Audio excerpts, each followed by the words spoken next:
다 같이 사도신경 고백하심으로 새벽 예배를 드리도록 하겠습니다. 나는 전능하신 아버지 하나님 천지의 창조주를 믿습니다. 나는 그의 유일하신 아들 우리 주 예수 그리스도를 믿습니다. 그는 성령으로 잉태되어 동정녀 마리아에게서 나시고 본디오 빌라도에게 고난을 받아 십자가에 못 박혀 죽으시고 장사된 지 사흘 만에 죽은 자 가운데서 다시 살아나셨으며 하늘에 오르시어 전능하신 아버지 하나님 우편에 앉아 계시다가 거기로부터 살아있는 자와 죽은 자를 심판하러 오십니다.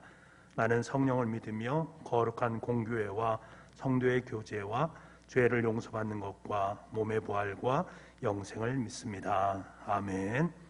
다 찬송가 254장을 찬송하도록 하겠습니다.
다 같이 북부 가족이 드리는 새벽 기도문으로 함께 기도하겠습니다.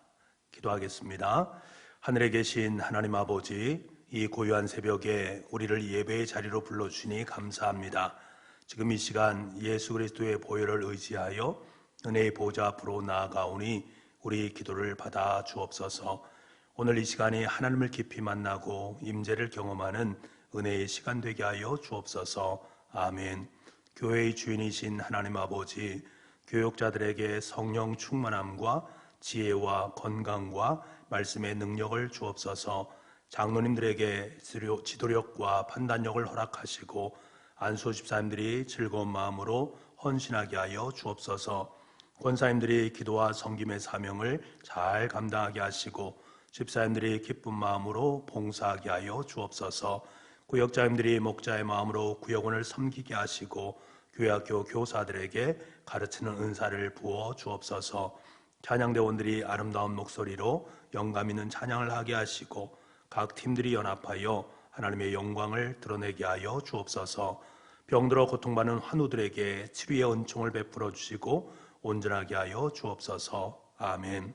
우리 가정을 사랑하시는 하나님, 북부의 모든 가정이 믿음의 명문가가 되게 하여 주옵소서. 남편들은 믿음의 본이 되며 아내들은 기도와 사랑으로 화목한 가정을 이루게 하여 주옵소서. 자녀들은 차세대의 지도자로서 비전으로 살게 하시고 좋은 직장과 좋은 만남의 복을 더하여 주옵소서. 믿지 않는 가족들을 구원하여 주시고 사랑으로 하나 되게 하여 주옵소서. 아멘. 북북교회의 비전을 허락하신 하나님 아버지, 북북교회가 예배의 감격이 살아있는 예배 공동체, 사람의 소망이 함께하는 교육 공동체, 복음으로 세상을 변화시키는 선교 공동체, 사귐의 행복이 넘치는 친교 공동체, 성김의 기쁨을 누리는 봉사 공동체가 되게 하옵소서. 온 성도가 뜨겁게 기도하고 기쁨으로 전도하여 500명의 일꾼을 허락하여 주옵소서. 김기환, 김행란, 김홍명, 김경열, 이익상 선교사님의 가정을 지켜주시고 선교지마다 복음의 열매가 가득하게 하여 주옵소서. 아멘. 우리 민족을 사랑하시는 하나님, 예수님의 마음을 품은 정치, 경제, 사회의 지도자들을 세워 주옵소서. 북한의 지하교회 성도를 지켜주시고 분단된 민족이 하나 되게 하여 주옵소서. 한국교회에 부흥을 주시고 하루속히 그리스도의 계절이 오게 하여 주옵소서. 예수 그리스도의 이름으로 기도드립니다. 아멘. 오늘 이 새벽에 우리에게 허락하신 하나님 말씀은 마가복음 12장 28절에서 44절까지 말씀입니다. 마가복음 12장 28절에서 44절까지 말씀, 신약성경 76페이지에 있습니다. 우리 같이 한번 읽어보도록 하겠습니다. 28절입니다.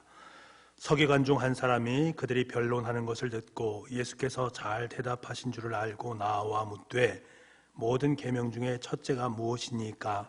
예수께서 대답하시되 첫째는 이것이니 이스라엘아 들으라. 주 곧 우리 하나님은 유일하신 주시라. 내 마음을 다하고 목숨을 다하고 뜻을 다하고 힘을 다하여 주 너의 하나님을 사랑하라 하신 것이요. 둘째는 이것이니 내 이웃을 내 자신과 같이 사랑하라 하신 것이라. 이보다 더 큰 계명이 없느니라. 서기관이 이르되 선생님이여 올소이다. 하나님은 한 분이시요 그 외에 다른 이가 없다 하신 말씀이 참이니이다. 또 마음을 다하고 지혜를 다하고 힘을 다하여 하나님을 사랑하는 것과 또 이웃을 자기 자신과 같이 사랑하는 것이 전체로 드리는 모든 번제물과 기타 제물보다 나으니이다. 예수께서 그가 지혜 있게 대답함을 보시고 이르시되 내가 하나님의 나라에서 멀지 않도다 하시니 그 위에 감히 묻는 자가 없더라. 예수께서 성전에서 가르치실새 대답하여 이르시되 어찌하여 서기관들이 그리스도를 다윗의 자손이라 하느냐? 다윗이 성령이 감동되어 친히 말하되 주께서 내 주께 이르시되 내가 내 원수를 내 발 아래에 둘 때까지 내 우편에 앉았으리라 하셨도다 하였느니라. 다윗이 그리스도를 주라 하였은즉 어찌 그의 자손이 되겠느냐 하시니 많은 사람들이 즐겁게 듣더라.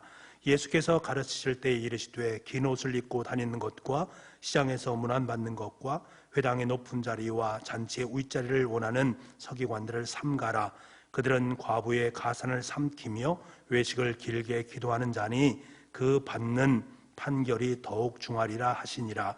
예수께서 헌금함을 대하여 앉으사 무리가 어떻게 헌금함에 뒀는가를 보실새 여러 부자는 많이 넣는데 한 가난한 과부는 와서 2렙돈 곧 한 고도란 틀을 넣는지라.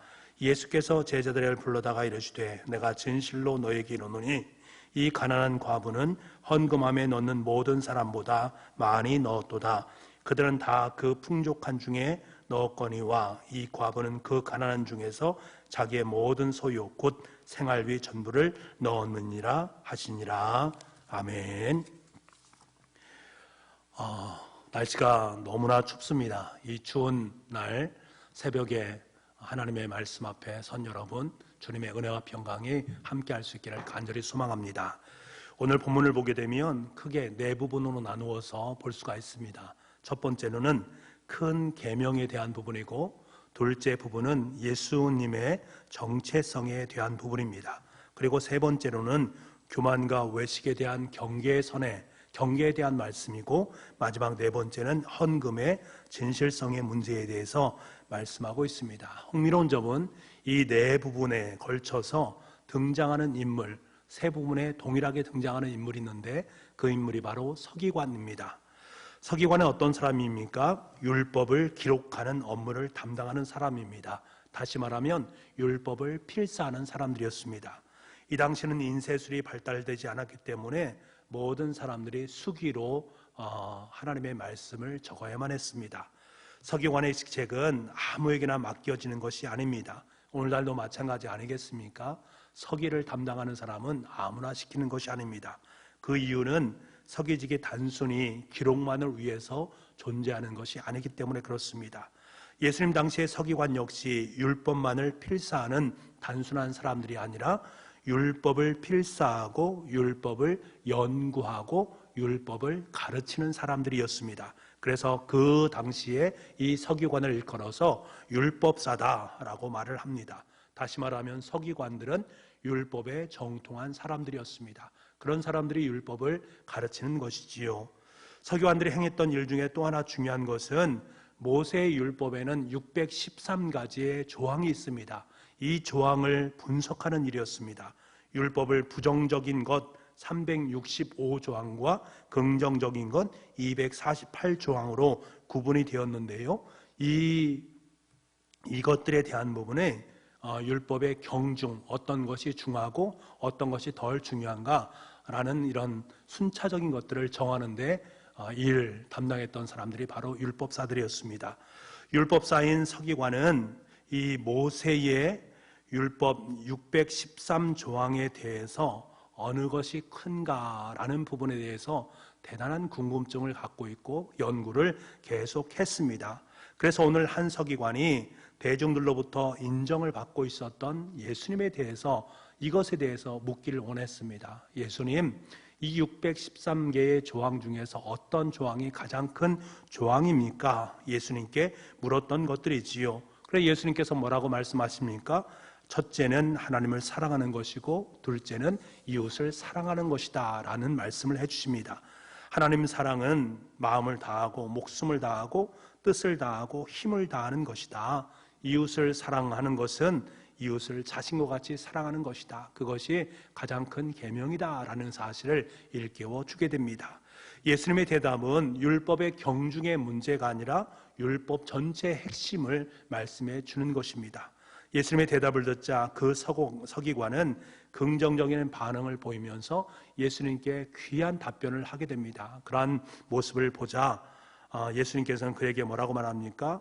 그가 지혜 있게 대답함을 보셨다라고 말합니다. 그를 긍정적으로 바라보시는 율법사를 긍정적으로 바라보시는 예수님의 모습을 우리에게 말씀해 주고 있는 것들이지요.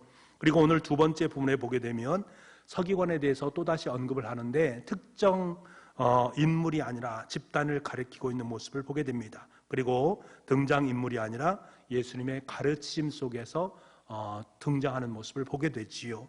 35절의 서기관들은 그리스도를 다윗의 자손이라고 말을 합니다. 이러한 주장의 근거는 어디에 근거를 하고 있습니까? 구약 성경에 기초를 두고 있는 것입니다.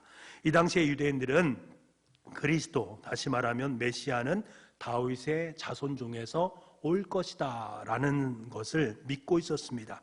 그래서 많은 곳에서 구약의 많은 곳에서 이를 증거했습니다. 우리가 잘 알고 있는 대표적인 한 구절이 이사야서 11장 1절 말씀 아니겠습니까? 제가 잠시 읽어드리겠습니다. 이사야서 11장 1절 말씀. 이새의 줄기에서 한 싹이 나며 그 뿌리에서 한 가지가 나서 결실할 것이요. 여러분, 이 당시 서기관들은 그리스도가 다윗의 자손 중에서 나오게 될 것이다 라는 사실을 믿었습니다만, 많고 많은 다윗의 자손 중에서, 후손 중에서 과연 누가 그리스도인지를 확인하기를 못했다라는 것이 문제였습니다.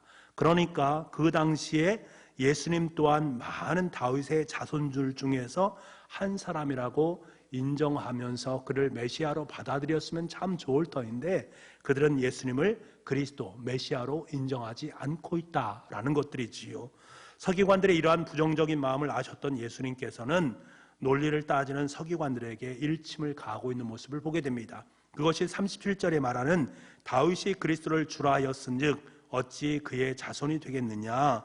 이러한 예수님의 질문은 그리스도가 다윗의 후손으로 왔다, 이것에 대한 방점을 찍는 것이 아니라 다윗은, 하나님은, 예수님은 그러니까 그리스도의 신성을 갖고 계신 분이다, 신적인 존재이다 라는 것을 강조하기 위함이었다라는 것들이지요.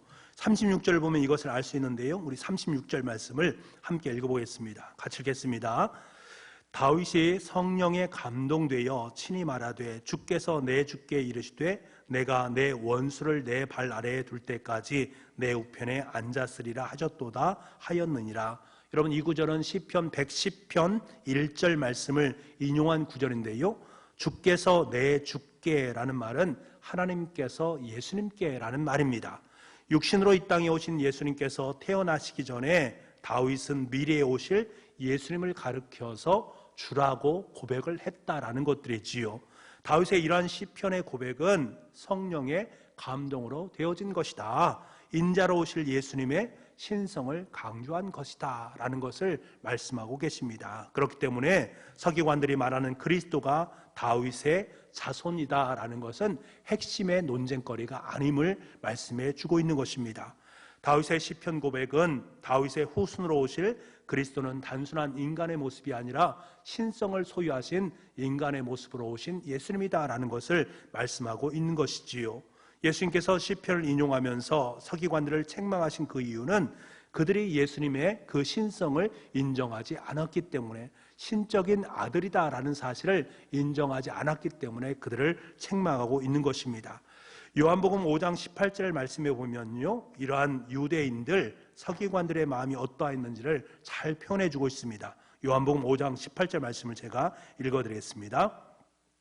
유대인들이 이로 말미암아 더욱 예수를 죽이고자 하니 이는 안식일을 범할 뿐만 아니라 하나님을 자기의 친아버지라 하여 자기를 하나님과 동등으로 삼으심이로라. 서기관을 포함한 유대인들은 예수님께서 나는 하나님의 아들이다 라고 그것을 밝히자 그것을 인정할 수 없고 받아들일 수 없고 신성 모독이다 라고 여겼기 때문에 예수님을 죽이고자 했던 것입니다.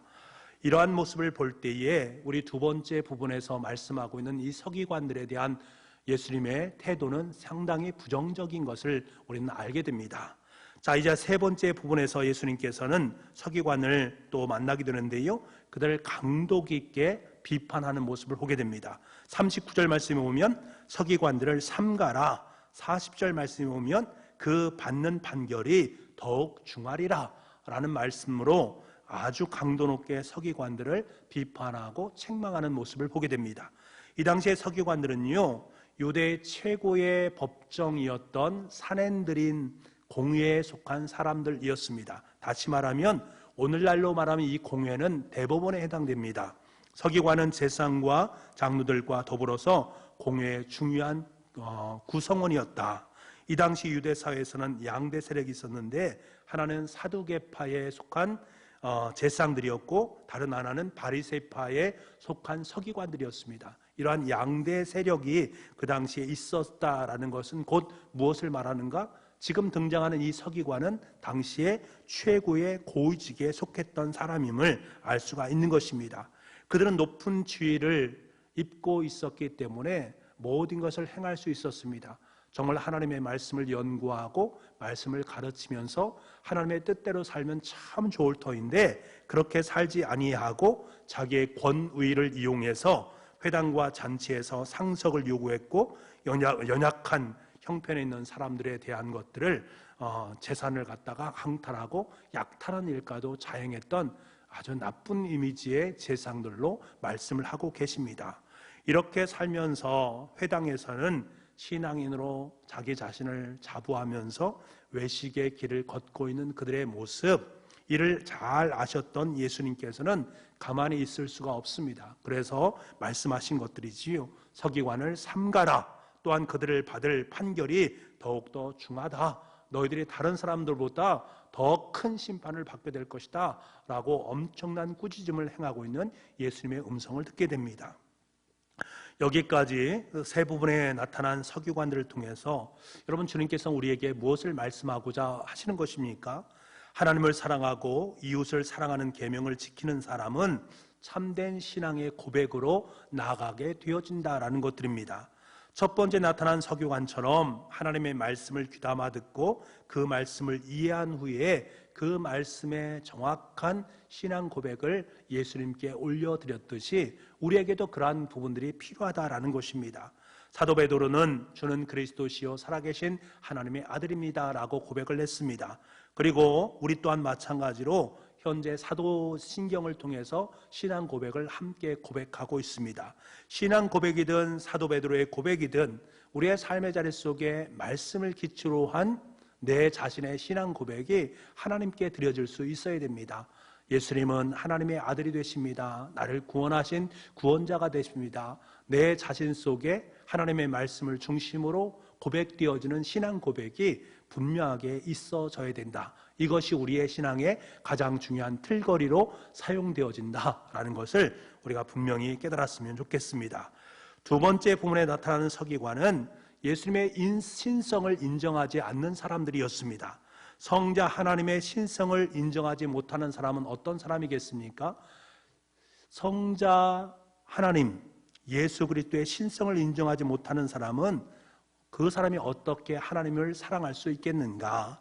하나님의 신성을 인정하지 못하는 사람이 어찌 마음을 다하고 목숨을 다하고 뜻을 다하고 힘을 다해서 하나님을 사랑할 수 있겠는가? 그럴 수 없는 것들 아니겠습니까? 오늘날 우리 역시 하나님을 온 정성을 다해서 사랑하지 못하는 그 이유가 무엇이겠습니까? 하나님의 신성을 인정하지 못하고 있기 때문에 그렇습니다. 그분의 크신 능력을 인정하지 못하고 있기 때문에 그렇습니다. 하나님은, 예수님은 분명히 신적인 존재임에도 불구하고 그분의 신성과 능력이란 부분을 내 삶 속에 받아들이지 못한다면 그냥 하나님은 내 먼 거리에 있는 하나님, 그분의 하나님으로 국한되기 때문에 내가 마음껏 행할 수 있는 분으로 착각을 하게 된다라는 것들이지요. 반면에 하나님의 인성, 예수 그리스도의 신성에 대해서 우리가 인정을 하게 된다면 예수님 앞에 내 인생을 굴복시킬 수밖에 없는 것들이 우리의 모습 아니겠습니까? 하나님의 신적 능력을 믿는 사람은 하나님을 마음을 다해서 뜻을 다해서 힘을 다해서 다 하나님을 사랑할 수 있게 되는 것입니다. 그래서 내가 얼마만큼 하나님을 사랑하느냐라는 것들이 예수님을 신성으로 받아들이느냐 받아들이지 못하느냐의 차이점이라는 것을 우리에게 말씀해 주고 있습니다. 그리고 세 번째 부분에 나타난 서기관은 교만과 외식으로 가득 찬 서기관의 모습을 우리에게 말씀해 주고 있습니다. 겉으로는 하나님의 말씀을 많이 알고 하나님의 말씀을 연구하며 살아가지만, 그리고 그것을 가르치지만 실제로는 하나님을 사랑하지 아니하고 이웃을 사랑하지 못하고 있는, 계명을 범하고 있는 그들의 모습을 말씀하고 있는 것이지요. 여러분, 하나님이 원하시는 것은 진정으로 하나님을 사랑하고 이웃을 사랑하는 것입니다. 이러한 사랑은 전체로 드리는 모든 번제물과 기타 제물보다 하나님을 더 기쁘시게 하는 것들이다. 그래서 하나님은 언제나 그 마음 중심, 그 중심이 하나님께로 향하고 있는가에 모든 포커스가 맞춰져 있다는 것입니다. 그래서 오늘 마지막 부분에 물질의 양보다 마음의 중심을 보시는 하나님에 대한 부분을 헌금을 통해서 우리에게 말씀을 해주고 있는 것입니다. 2렙돈을 드린 한 여인의 모습, 물질적으로는 작은 것이지만 마음적으로는 그의 마음 전체를 하나님께 올려드리는 모습, 그 모습을 하나님께서 기뻐하시고 받아주셨던 그 모습, 앞에서 말씀드렸던 서기관들과 대조되고 있는 한 여인의 모습을 우리에게 말씀해 주시면서 네 마음의 중심이 지금 어디에 있느냐, 정말로 하나님을 사랑하는 마음이 네 삶 속에 있느냐를 다시 한번 말씀하고 있는 것입니다. 여러분, 하나님은 우리의 형편과 처지를 너무나 잘 아시는 분이십니다. 헌금에 있어서도 사람의 눈치를 볼 필요가 없는 것들이지요. 내가 정성을 다해서 내 마음을 다해서 하나님 앞에 헌금을 올려드리느냐 올려드리지 않느냐의 문제이지 그것의 많고 적음의 문제가 아니다라는 사실을 우리는 꼭 기억할 수 있어야 됩니다. 여러분, 오늘 하루의 삶을 살아가면서 우리는 하나님의 능력을 인정하지 않고 교만과 외식으로 가득 찬 서기관들의 모습을 바라보면서 혹시라도 내 삶의 자리 속에 그러한 모습은 없는지를 다시 한번 점검해 보시기를 원합니다. 한 가난한 과부가 두 렙돈을 하나님께 바치는 심정으로 하나님을 사랑할 수 있는 우리가 될 수 있기를 소망합니다. 어떤 번제물과 예물보다 하나님을 사랑하고 이웃을 사랑하는 것이 하나님께서 가장 기뻐하는 것이고 우리에게 가장 중요한 것임을 다시 한번 직시하면서 오늘 하루도 하나님께서 정말로 기뻐하는 일에 온 마음과 정성을 다 쏟아부을 수 있는 복의 한 날이 될 수 있기를 간절히 소망합니다. 기도하겠습니다. 하나님 아버지, 마음의 중심을 보시는 하나님 아버지, 너무나 감사합니다. 하나님의 전지전능하심과 위대하심을 잊지 않기를 간절히 소망합니다. 외식을 버리고 교만을 버리게 하여 주시옵고 이웃에게 상처를 주는 자가 되지 말게 하여 주시옵소서. 늘 말씀을 사모하면서 진실된 신앙 고백을 하게 도와주시고 하나님과 이웃을 사랑하는 자가 되어서 하나님께서 기뻐하시는 그 일에 창념할 수 있는 아름다운 생이 될 수 있도록 주님 은혜 허락하여 주옵소서. 모든 말씀을 예수님의 이름으로 기도하옵나이다. 아멘. 다 같이 찬송가 315장을 찬양하도록 하겠습니다.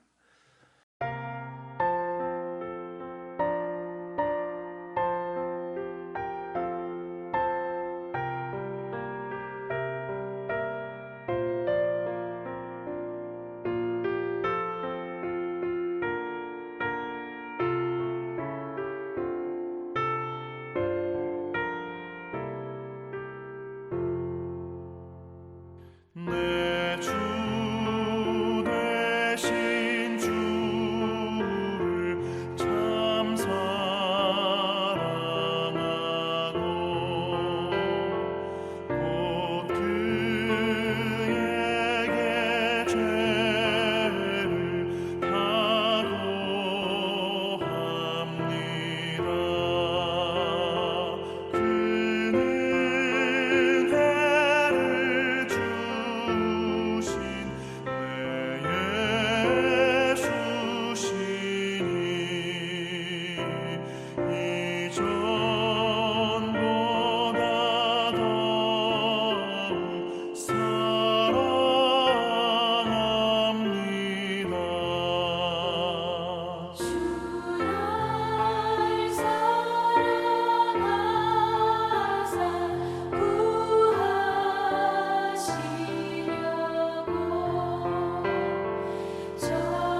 우리 오늘 이렇게 기도했으면 좋겠습니다. 하나님의 말씀을 가지고 함께 기도하기를 원하는데요. 첫 번째로는 말씀을 중심으로 한 나의 신앙 고백을 행할 수 있도록 주님 도와주옵소서. 예수님의 신성을 인정하고 마음과 뜻과 정성과 힘을 다해서 하나님을 사랑하고 내 이웃을 사랑할 수 있도록 주님 도와주옵소서. 교만과 외식을 버리고 내 마음의 중심을 주님을 사랑하는 데 둘 수 있는 은혜의 마음이 될 수 있도록 주님 도와주옵소서. 그러한 마음을 가지고 우리가 함께 기도하기를 원하고요. 또 코로나19의 모습을 놓고 또 추위에 너무나 많은 추위 가운데 어려움이 혹시 있는 분들이 있지 않은가, 그분들을 생각하면서 기도할 수 있기를 원하고, 여러분의 가정과 일터를 위해서, 그리고 여러분의 자녀들을 위해서, 그리고 연약한 우리 교우들을 위해서 함께 기도하는 시간을 갖도록 하겠습니다. 그리고 난 다음에 음악에 맞춰서 기도하시고 마무리를 주기도문 하시면서 새벽 예배를 마치시면 되겠습니다. 오늘 하루도 주님 안에서 참된 복과 은혜가 풍성한 하루가 될 수 있기를 소망하고, 추운 날씨에 따뜻하게 하루를 보낼 수 있는 그러한 은혜의 하루가 될 수 있기를 간절히 소망합니다.